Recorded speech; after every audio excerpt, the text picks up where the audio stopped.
ஆலயா cotton வேட்டிகள், ஷர்ட்டுகள், wedding celebration. தனியரசு, உங்களிடமிருந்தே தொடங்குறேன்.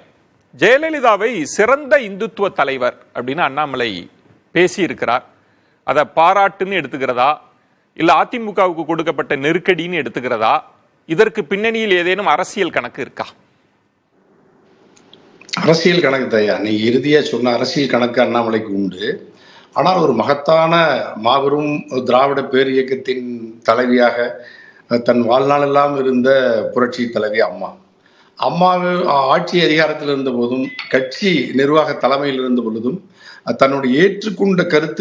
தன்னுடைய கட்சி ஏற்றுக்கொண்ட கருத்துகளுக்கு ஒன்றே குலம் ஒருவனே தேவன், பேரறிஞர் அண்ணா, அந்த கருத்திலிருந்து அவர் முடியளவும் கடுகளவும் மாறாமல் சாதி மதங்களை கடந்து ஏழை பணக்காரர் பாகுபாடு இல்லாமல் ஒரு உயர்ந்த, இன்னும் சொல்ல போனால் உலகளாவிய அரசியலை உள்வாங்கிய மகத்தான தலைவி, மானுட சமூகத்திற்காக கடமையாற்றிய தலைவி, மதங்கள் சாதிகளுக்கு அப்பாற்பட்ட தலைவி புரட்சி தலைவி அம்மாவை ஒரு குறுகிய வட்டத்துக்குள் அடைத்து பாஜகவின் மீது படைந்திருக்கிற அந்த அந்த சந்தேக நிழல் தமிழ்நாட்டுக்குள் இருக்கிற 8 கோடி தாய் தமிழ் சமூகமும் பாஜகவை இந்த மண்ணில் வேரூன்றுவதற்கு, காலூன்றுவதற்கு அனுமதிக்காமல் தடுத்து நிறுத்தி இருக்கிறதை பொறுத்து கொள்ள முடியாமல் அண்ணாமலை புரட்சி தலைவி அம்மாவே இந்த பாஜகவின் கொள்கைகளை அல்லது இந்துத்துவ கொள்கைகளை ஏற்றுக்கொண்டு அதை நடைமுறைப்படுத்துவதற்கு துணை நின்றார் என்கின்ற அப்பட்டமான அவதூறை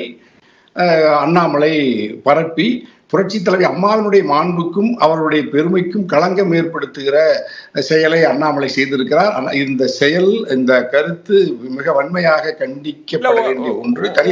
உங்களுடைய கண்டனங்களுக்கு பின்னால் அதை தாண்டி இதுல என்ன கணக்கு இருக்க முடியும்? ஏன் இதை திரு அண்ணாமலை அவர்கள் இப்ப இதை பேசுவதற்கு பின்னணியில என்ன கணக்கு இருக்கு? ஐயா, இப்ப நான் நீண்ட நெடுங்காலமா சொன்னேன், புரட்சி தலைவர் அம்மாவுடைய மறைவுக்கு பிறகு அண்ணா திராவிட முன்னேற்ற கழகம் முழுக்க பாரதிய ஜனதா கட்சியினுடைய கட்டுப்பாட்டில் இயங்குகிறது. அது சித்தாந்த ரீதியாக, கொள்கை ரீதியாக அது இரண்டரை கலந்து விட்டது. எடப்பாடியினுடைய அல்லது அந்த இரட்டை தலைமையின் காலத்தில் அவர்கள் பாஜக அதிமுகவுக்குள் ஊடுருவி சித்தாந்த சிதைவை அவர்கள் திட்டமிட்டு மேற்கொண்டார்கள். கிட்டத்தட்ட அவர்கள் இப்பொழுது ஒரு 5 ஆண்டு காலம் அவர்களோடு இருந்த உறவு ஒரு நெருக்கமான சித்தாந்த அதிமுகவுக்கும் பாஜகவும் இருக்கிற ஒரு நேர் எதிர்துருவ சித்தாந்தத்தை அவர்கள் சமப்படுத்துவதோடு மட்டுமல்லாமல் அது ஒன்றோடு ஒன்று தொடர்புடையது போல ஒரு கருத்தை அதிமுகவுக்குள் அவர்கள் நீண்ட காலம் ஊடுருவி வேலை செய்தார்கள். அதனுடைய கிளைமேக்ஸ், அதனுடைய உச்சமா தான் இன்னைக்கு அண்ணாமலை அதிமுகவினுடைய பொதுச் செயலாளராக இருந்து மக்களின் அன்பை பெற்ற புரட்சி தலைவி அம்மாவையே இந்துத்துவ தலைவி, அதாவது பாஜக RSS கோட்பாட்டிற்கும் அதிமுக தலைவி புரட்சி தலைவி அம்மா கொண்டிருந்த கொள்கைக்கும் அவருடைய செயலுக்கும் அவருடைய திட்டங்களும் பொருத்துவதாக இருக்கிறது என்பதை போல ஒரு தோற்றத்தை உருவாக்கி அதிமுக தொண்டர்களினுடைய ஆதரவை, அதிமுகவினுடைய ஆதரவு வாக்காளர்களை தன்வசப்படுத்துவதற்கு புரட்சி தலைவி அம்மாவையும் சான்றாக இழுக்கிறார் அண்ணாமலைங்கிறதுனால. நீங்க சொல்றது நுணுக்கமான இடத்துக்கு வரீங்க. எங்க கொள்கையை தான் ஜெயலலிதா அவர்களும் கடைபிடிச்சாங்க, அந்த ஆதரவு வாக்காளர்களா எங்களை நோக்கி வருவாங்க, அதுதான் கணக்குன்றீங்க. திரு அண்ணாமலை அவர்கள் சொல்றது இந்துத்துவ கொள்கையை ஜெயலலிதா கடைபிடித்தார், அவருடைய இந்து மத அடையாளங்களை பொதுப்படையா பொது வெளியில பேசினவர் தான் அப்படின்னு சொல்லிட்டு அவர் என்ன சொல்றாருன்னா, அவர் மறைவுக்கு பிறகு இந்துத்துவ கொள்கைகளில் இருந்து அதிமுக விலகிடுச்சு, அதனால அதிமுகவில் இருக்கிற இந்துத்துவ வாக்காளர்கள் எங்க பக்கம் வந்துட்டாங்க. இதை எப்படி புரிஞ்சு இந்த அப்சர்வேஷன் அண்ணாமலை ஏன் சொல்றாரு?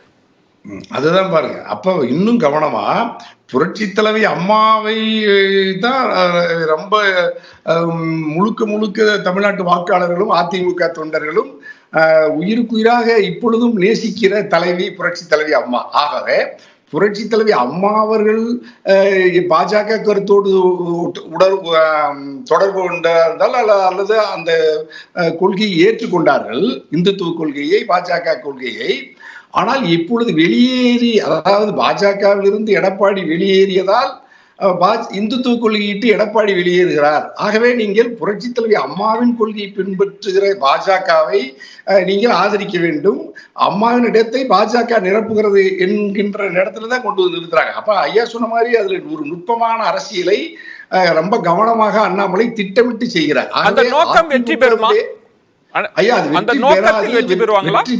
வெற்றி பெறாது, வெற்றி பெறக்கூடாது.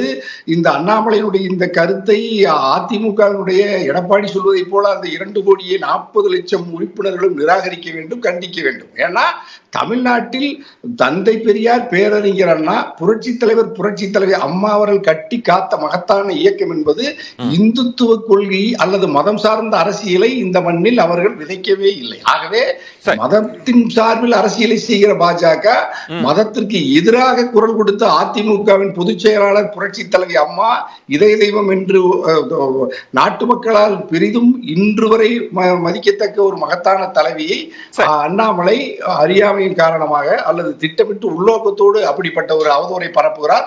ஆகவே அதிமுக தொண்டர்களும் அதிமுக தலைமையை கண்டிக்கணும். இதுல எடப்பாடியே இன்னும் கடுமையான கண்டனத்தை தெரிவிக்கல. இதற்கு சரியான விளக்கத்தை தராமல் 3வது 4வது கட்ட தலைவர்கள் ஜெயக்குமார் கண்டனம் பாத்தீங்கன்னா திரு தினகரன் ஆதரிக்கிறார். இதுல ஒன்னும் பெருசா இல்லங்க, பாராட்டதானே செஞ்சிருக்காங்கன்னு.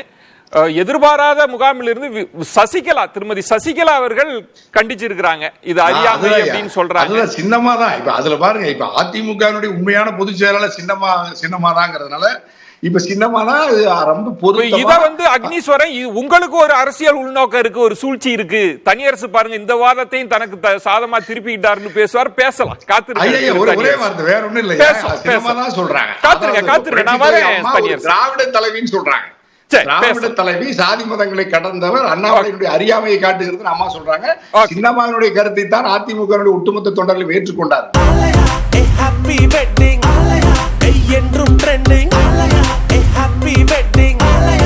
ஆலயா காட்டன் வேட்டிகள் ஷர்ட்டுகள் வெட்டிங் செலிப்ரேஷன்.